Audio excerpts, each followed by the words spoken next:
Hi, ഞാൻ doctor Ambili Jose, gynaecologist and fertility specialist. നമുക്ക് പ്രഗ്നൻസിയിൽ നമ്മൾ ഏതൊക്കെ ടെസ്റ്റുകളാണ് എപ്പോഴൊക്കെയാണ് ചെയ്യേണ്ടത് എന്നുള്ളതൊന്ന് നോക്കിയാലോ.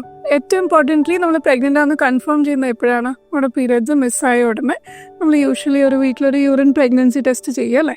അപ്പം മോസ്റ്റ് സിറ്റുവേഷൻസിൽ ആ ഒരു ടെസ്റ്റ് മാത്രം മതി നമുക്ക് കൺഫേം ചെയ്യാനായിട്ട്.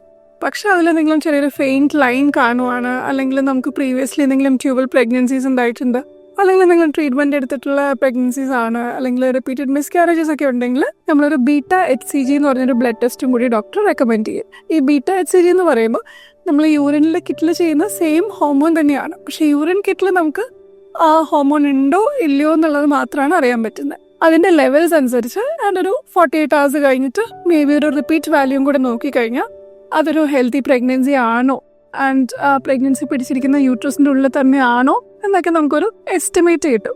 സോ എല്ലാവരിലും ഇങ്ങനെ ബ്ലഡ് ടെസ്റ്റ് ചെയ്ത് കൺഫേം ചെയ്യേണ്ട ആവശ്യമില്ല പ്രഗ്നൻ്റ് ആണോ അല്ലയോ എന്നുള്ളത്, ഓൺലി ഇൻ സെലക്റ്റഡ് കണ്ടീഷൻസ്. ഇനി ടെസ്റ്റ് ചെയ്തു, നമ്മൾ പ്രഗ്നൻ്റ് ആണെന്ന് അറിഞ്ഞു, വാട്ട് നെക്സ്റ്റ്? അടുത്തതായിട്ട് നമ്മളൊരു ബേസിക് ബ്ലഡ് ചെക്കപ്പ് ചെയ്യുക എന്നുള്ളതാണ്.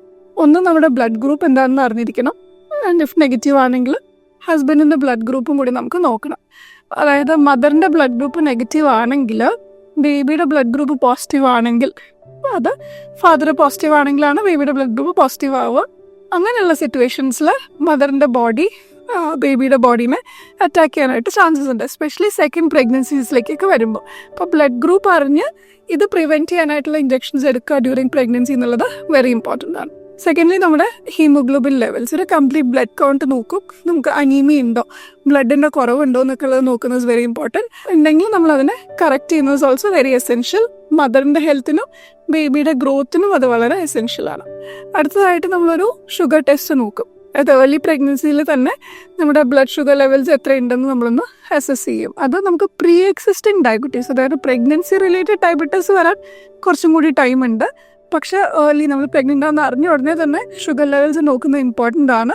കാരണം ഈ ഫസ്റ്റ് 3 monthsലാണ് ബേബിയുടെ ഓർഗൻസ് എല്ലാം ഫോം ചെയ്യുന്നത്. സോ ആ സമയത്ത് മദറിൻ്റെ ഷുഗർ കൂടിയിരിക്കുന്ന ഒരു സിറ്റുവേഷൻ ആണെങ്കിൽ ബേബിക്ക് ഇഷ്യൂസ് വരാൻ, ഹാർട്ട് ഡിഫക്ട്സ് തൊട്ട് പല ഇഷ്യൂസും വരാനുള്ള ചാൻസസ് ഉണ്ട്. So first 3 months sugar control എന്നുള്ളത് എക്സ്ട്രീംലി ഇമ്പോർട്ടൻ്റ് ആണ്. അടുത്തതായിട്ട് തൈറോയിഡ് ഹോർമോൺ ചെക്ക് ചെയ്യുക എന്നുള്ളതാണ്, TSH ലെവൽ. മദറിന് തൈറോയിഡ് ഡെഫിഷ്യൻസീസ് ഉണ്ടെങ്കിൽ പ്രഗ്നൻസി കോംപ്ലിക്കേഷൻസ് ഉണ്ടാവാനുള്ള ചാൻസസ് കൂടുതലാണ്. ആൻഡ് ബേബിയുടെ ബ്രെയിൻ ഡെവലപ്മെൻറ്റും തൈറോയിഡ് ഹോർമോൺ വളരെയധികം ഇമ്പോർട്ടൻ്റ് ആണ്. അടുത്തതായിട്ട് ഇൻഫെക്ഷൻ സ്ക്രീനിങ് ആണ്. For example HIV, hepatitis B അല്ലെങ്കിൽ സിഫിലിസ് മുതലായ അസുഖങ്ങൾ. അതൊന്നും മദറിന് സിംറ്റംസ് ഉണ്ടാവില്ല. പക്ഷേ മദർ ഇൻഫെക്റ്റഡ് ആണെങ്കിൽ അത് ഡ്യൂറിങ് പ്രഗ്നൻസി അല്ലെങ്കിൽ ഡെലിവറിയുടെ ടൈമിൽ ബേബിക്ക് ഉണ്ടാവാനായിട്ട് ചാൻസസ് ഉണ്ട്. ബേബിക്ക് ഈ അസുഖങ്ങൾ കിട്ടാൻ ചാൻസ് ഉണ്ട്. അപ്പോൾ അത് പ്രിവെൻറ്റ് ചെയ്യാനായിട്ടുള്ള സ്റ്റെപ്സ് എടുക്കുക എന്നുള്ളത് വളരെ ഇമ്പോർട്ടൻ്റ് ആണ്. ആൻഡ് ഓൾസോ നമുക്ക് ബേബി ഉണ്ടായി കഴിഞ്ഞിട്ടുള്ള വാക്സിനേഷൻസ് പ്ലാൻ ചെയ്യാനും ഇത് ഹെൽപ്ഫുൾ ആയിരിക്കും. ഇനി വേറെ എന്തെങ്കിലും മെഡിക്കൽ കണ്ടീഷൻസ് ഉണ്ടെങ്കിൽ അതനുസരിച്ച് നമ്മളൊരു ബേസിക് ലിവർ ഫംഗ്ഷൻ ടെസ്റ്റും കിഡ്നി ഫംഗ്ഷൻ ടെസ്റ്റും നോക്കും. അതിൻ്റെ ബ്ലഡ് പ്രഷറൊക്കെ ഒന്ന് റീചെക്ക് ചെയ്യുന്നതും ഐഡിയലാണ്. ഇനി ഇത് കഴിഞ്ഞ് നമ്മുടെ പീരിയഡ്സ് ഒക്കെ മിസ്സായ ഒരു 2 weeks ആവുന്ന സമയത്ത്, അതായത് നമ്മൾ 6 weeks ഓഫ് പ്രഗ്നൻസി ആകുമ്പോഴത്തേക്കാണ് നമ്മളെ കുഞ്ഞിൻ്റെ ഹാർട്ട് ബീറ്റ് ആദ്യമായിട്ട് നമുക്ക് സ്കാനിൽ കാണാൻ പറ്റുന്നത്. അപ്പം നെക്സ്റ്റ് സ്റ്റെപ്പ് നമ്മളൊരു സ്കാനിങ് നോക്കുക എന്നുള്ളത്. അപ്പോൾ ഈ ഏർലി പ്രഗ്നൻസി സ്കാനിങ് ഇമ്പോർട്ടൻ്റ് ആണ്. കാരണം നമുക്ക് കുറേ ഇൻഫർമേഷൻ തരുന്നുണ്ട്. ഒന്ന്, പീരിയഡ്സ് കുറച്ച് ഇറെഗുലർ ആണെങ്കിൽ എക്സാക്ട് ഡേറ്റ് എപ്പോഴാണ്, കുഞ്ഞിൻ്റെ ഗ്രോത്ത് എത്രയുണ്ടെന്നൊരു ഐഡിയ കിട്ടുന്നു. പിന്നെ യൂട്രസിൻ്റെ ഉള്ളിൽ തന്നെ ആണോ പ്രഗ്നൻസി എന്ന് കൺഫേം ചെയ്യാനായിട്ടും ഹെൽപ്പ് ചെയ്യും. കാരണം 100 പ്രഗ്നൻസി ചിലപ്പോൾ പിടിച്ചിരിക്കുന്നത് ട്യൂബിലാവാം. സ്പെഷ്യലി നമുക്ക് പ്രീവിയസ്ലി ട്യൂബിൽ പ്രഗ്നൻസി ഉണ്ടായിട്ടുണ്ടെങ്കിൽ, അല്ലെങ്കിൽ നേരത്തെ സിസേറിയൻ കഴിഞ്ഞിട്ടുള്ള ഒരാളൊക്കെ ആണെങ്കിൽ ഇത് എക്സ്ട്രീംലി ഇമ്പോർട്ടൻ്റ് ആണ്. എവിടെയാണ് പ്രഗ്നൻസി പിടിച്ചിട്ടുണ്ട് എന്നുള്ളത് നോക്കുക എന്നുള്ളത്. ഓൾസോ നമുക്ക് ട്വിൻ പ്രഗ്നൻസി ആണോ, സിംഗിൾ പ്രഗ്നൻസി ആണോ, എന്തെങ്കിലും ബ്ലീഡിങ് ഉണ്ടോ എന്നൊക്കെ ഒന്ന് നോക്കുന്നത് വുഡ് ബി ഐഡിയ. അടുത്തൊരു മേജർ ഇത് വരുന്നത് നമുക്കൊരു 11 to 13 weeks ഇടയ്ക്കാണ്. നമ്മൾ കേട്ടിട്ടുണ്ടാവും ഒരു ഡബിൾ മാർക്കർ ടെസ്റ്റ് അല്ലെങ്കിൽ NT സ്കാനിങ് എന്നുള്ളത്. അപ്പോൾ ഇത് നമ്മൾ എന്തിനാണ് ചെയ്യുന്നത്? നമ്മൾ ഏർലി പ്രഗ്നൻസിയിൽ നമ്മൾ ഒരു ബേബിയാണ്, അതാണ് യൂട്രസിൻ്റെ ഉള്ളിലാണെന്ന് കൺഫേം ചെയ്തു.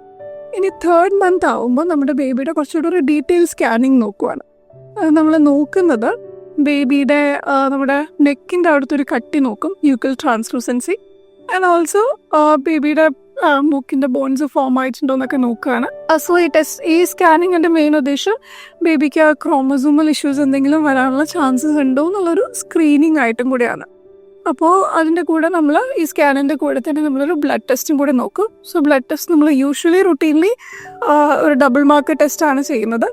അതിൽ ബ്ലഡിലുള്ള 2 കോമ്പണൻസ് PPP ആൻഡ് β-HCG ഇതിൻ്റെ ലെവൽസ് വെച്ചിട്ട് നമ്മൾ പ്രെഡിക്റ്റ് ചെയ്യുവാണ് നമുക്ക് ക്രോമസോം 13, 18, 21 ഈ 3 ക്രോമസോമൽ ഇഷ്യൂസ് ഉള്ള ബേബീസിനാണ്. സോ അത് വെച്ചിട്ട് നമ്മളൊരു പ്രെഡിക്റ്റ് ചെയ്യാണ് നമുക്ക് ക്രോമസോം 13, 18, 21 ഈ ക്രോമസോമിൽ എന്തെങ്കിലും നമ്പേഴ്സിൽ വ്യത്യാസങ്ങൾ ഉണ്ടോ എന്നുള്ളതിനൊരു പ്രഡിക്ഷനാണ് നമുക്ക് കിട്ടുന്നത്. ഇത് 100% ആക്യുറേറ്റ് അല്ല. നമ്മൾ ഈ സ്കാനിങ്ങും ഈ ബ്ലഡ് ടെസ്റ്റും ചെയ്താൽ പോലും നമുക്കൊരു 80% അഫക്റ്റഡ് ബേബീസിനെ നമുക്ക് ഐഡൻറ്റിഫൈ ചെയ്യാൻ പറ്റുന്നുള്ളൂ. പക്ഷെ ഒരു സ്ക്രീനിങ് എന്നുള്ള രീതിയിൽ ഡെഫിനറ്റ്ലി യൂസ്ഫുൾ ആണ്. ഇനി നമുക്ക് വേറെ എന്തെങ്കിലും ഹൈ റിസ്ക് ഫാക്ടേഴ്സ് ഉണ്ട്, അല്ലെങ്കിൽ പേരൻസിന് ആങ്ഷ്യസ് ആണ്, നമുക്ക് we definitely need to know ഒക്കെ ആണെങ്കിൽ നമുക്ക് ഈ സമയത്ത് തന്നെ വേറൊരു ബ്ലഡ് ടെസ്റ്റ് ചെയ്യാനുള്ളൊരു ഓപ്ഷൻ ഉണ്ട്. സോ ഇതിൽ നമ്മൾ ബേബിയുടെ DNA, അതായത് സെൽഫി DNA മദറിൻ്റെ ബ്ലഡിൽ ഉണ്ടാവും. അതെടുത്ത് നമ്മൾ പ്രെഡിക്റ്റ് ചെയ്യാൻ അഗൈൻ ക്രോമസോമൽ ഇഷ്യൂസ് ഉണ്ടോ എന്നുള്ളത്. സോ ഇത് ഡെഫിനറ്റ്ലി മോർ അക്യുറേറ്റ് ആണ്. 99% നമുക്ക് എസ്പെഷ്യലി ഡൗൺ സിൻഡ്രോമിനൊക്കെ ഒരു പ്രഡിക്ഷൻ കിട്ടുന്നുണ്ട് ഇത് യൂസ് ചെയ്യുന്നതുകൊണ്ട്. പക്ഷേ ഡബിൾ മാർക്കറിനും അതിൻ്റെതായ അഡ്വാൻറ്റേജസ് ഉണ്ട്. ഡബിൾ മാർക്കർ അല്ലാതെ നമുക്ക് NIPT എന്നുള്ളൊരു ഓപ്ഷനും കൂടി ഉണ്ട്. നമുക്ക് ഈ സ്ക്രീനിങ്ങിനായിട്ട് തന്നെ യൂസ് ചെയ്യാനായിട്ട്, ക്രോമസോമൽ ഇഷ്യൂസ് ഉണ്ടോ എന്ന് അറിയാനായിട്ട്. അത് ഡൗൺ സിൻഡ്രോമിനൊക്കെ ഓൾമോസ്റ്റ് 99% ആക്യുറേറ്റ് ആയിട്ടുള്ള റിസൾട്ട്സ് തരുന്ന ഒരു ടെസ്റ്റാണ്. സ്പെഷ്യലി കുറച്ച് ഹൈ റിസ്ക് പോപ്പുലേഷൻ ആണ്, അല്ലെങ്കിൽ if you are very anxious, കുറച്ചും കൂടി ഷുവറായിട്ട് അറിയണം എന്നൊക്കെ ഉണ്ടെങ്കിൽ ഡോക്ടറായിട്ട് ഡിസ്കസ് ചെയ്തിട്ട് ശരി. 2 ടെസ്റ്റിനും അതിൻ്റെതായ പ്രോസ് ആൻഡ് കോൺസ് ഉണ്ട്. ഡിസ്കസ് ചെയ്തതിന് ശേഷം which is ideal for you എന്നുള്ളത് ഐഡൻറ്റിഫൈ ചെയ്യണം. ഇനി ഇതിൻ്റെ കൂടെ നമ്മളൊരു സർവിക്സിൻ്റെ ലെങ്ത്തും കൂടി നോക്കും. ഇനി ഇത് കഴിഞ്ഞ് നമ്മളൊരു 16 to 18 വീക്സ് അല്ലെങ്കിൽ ഒരു 18 to 20 വീക്സ് സമയത്ത് നമ്മളൊരു സ്കാനിങ്ങും കൂടി നോക്കും. അത് ബേബിയുടെ ഒരു ഡീറ്റെയിൽഡ് സ്കാനാണ്. അതായത് ബേബിയുടെ ഹെഡ് ടു എക്സാമിനേഷൻ നമ്മൾ നോക്കുവാണ്. ഏതെങ്കിലും ഓർഗൻസിൽ നമുക്ക് എന്തെങ്കിലും സ്ട്രക്ചറൽ ഇഷ്യൂസ് ഉണ്ടോ എന്നുള്ള അറിയാനായിട്ടൊരു സ്കാനിങ്ങും കൂടി നോക്കും.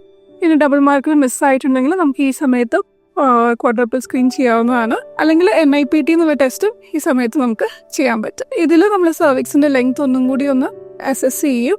പ്രീടേം ഡെലിവറിക്ക് എന്തെങ്കിലും ചാൻസസ് ഉണ്ടോ എന്നും കൂടി ഒന്ന് നമ്മൾ നോക്കും.